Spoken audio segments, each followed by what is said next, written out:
Assalamualaikum dan selamat sejahtera. Nama saya Nur Syafiqah Atira binti Muhammad Suhaimi. Nombor matrik saya ialah 18 TSK 20F1001 dari kelas TSK 2B.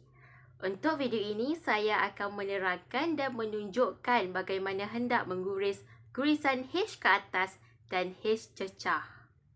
Gurisan H ke atas ditulis pada 3 keadaan. Di awal perkataan, di tengah-tengah perkataan dan hidup di akhir perkataan. Cara mengguriskan gurisan H ke atas seperti ini.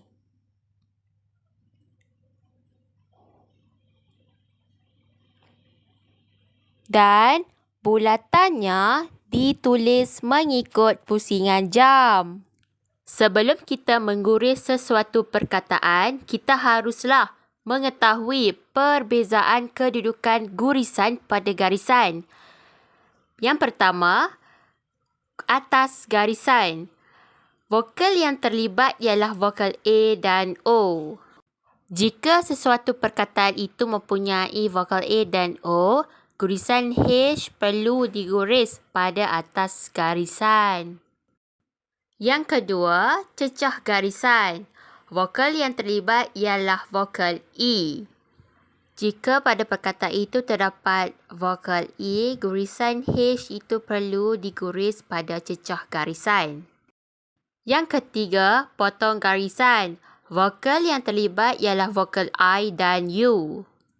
Ia diguris memotong garisan sekiranya terdapat vokal I dan U. Di sini saya sertakan beberapa contoh yang saya akan guriskan. Perkataan yang pertama ialah haba. Sebelum melakukan gurisan, kita keluarkan dahulu gurisan yang terdapat dalam perkataan ini, iaitu H ke atas dan B. Vokal yang terlibat ialah vokal A. Dan gurisan ini akan diguris pada atas garisan. Ini kerana gurisan H ke atas boleh menjadi pengawal, maka gurisan H itu akan dijadikan pengawal bagi gurisan haba. H berada di atas garisan dan gurisan B tebal. Contoh kedua ialah hidung. Konsonan yang terlibat dalam perkataan hidung ini ialah H ke atas, D dan NG.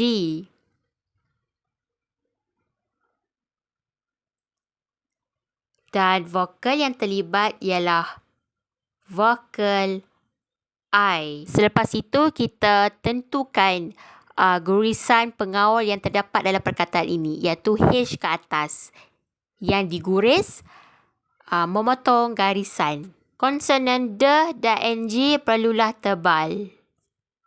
Contoh yang seterusnya ialah saham. Konsonan yang terlibat dalam perkataan ini adalah konsonan S, H ke atas dan M.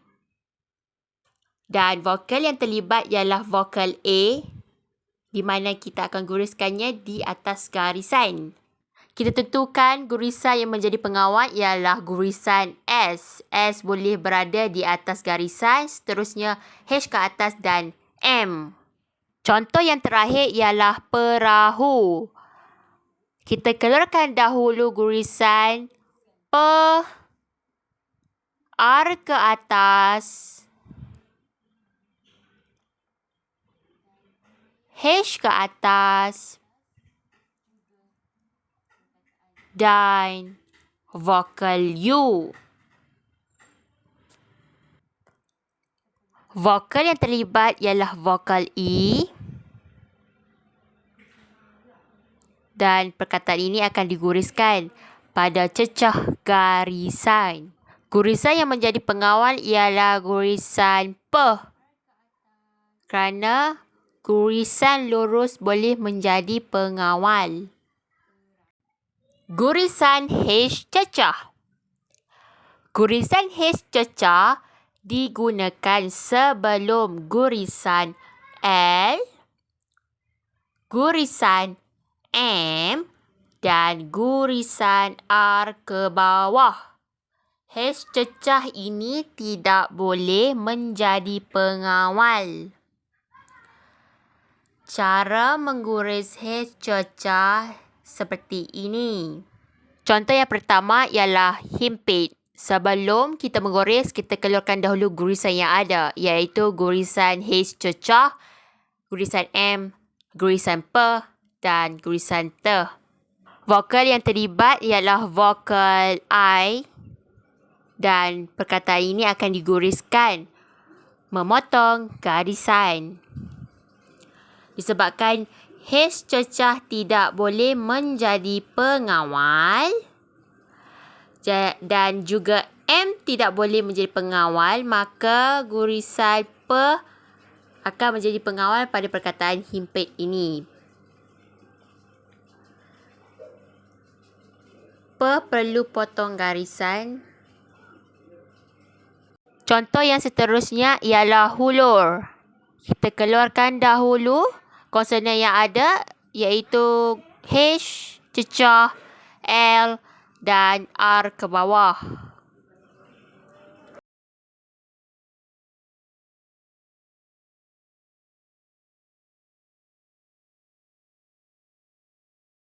Vokal yang terlibat ialah vokal U. Gurisan ini akan diguris memotong garisan. Ini kerana hash cecah tidak boleh menjadi pengawal. Kita lihat pada gurisan seterusnya selepas itu, iaitu gurisan L. Gurisan L boleh menjadi pengawal.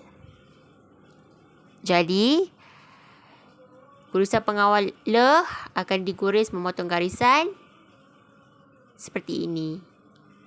Contoh yang seterusnya ialah hamil.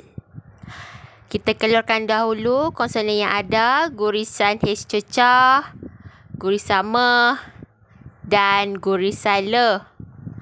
Vokal yang terlibat dalam perkataan ini ialah vokal A. Gurisan pengawal dalam perkataan hamil ialah gurisan L. Jadi, L itu akan berada di atas garisan seperti ini. Contoh yang terakhir ialah hormat. Kita keluarkan gurisan yang ada. Gurisan H cecah. R ke bawah. Gurisan M dan gurisan T. Vokal yang terlibat ialah vokal O. Kita guriskan di atas garisan. Gurisan yang menjadi pengawal ialah R ke bawah.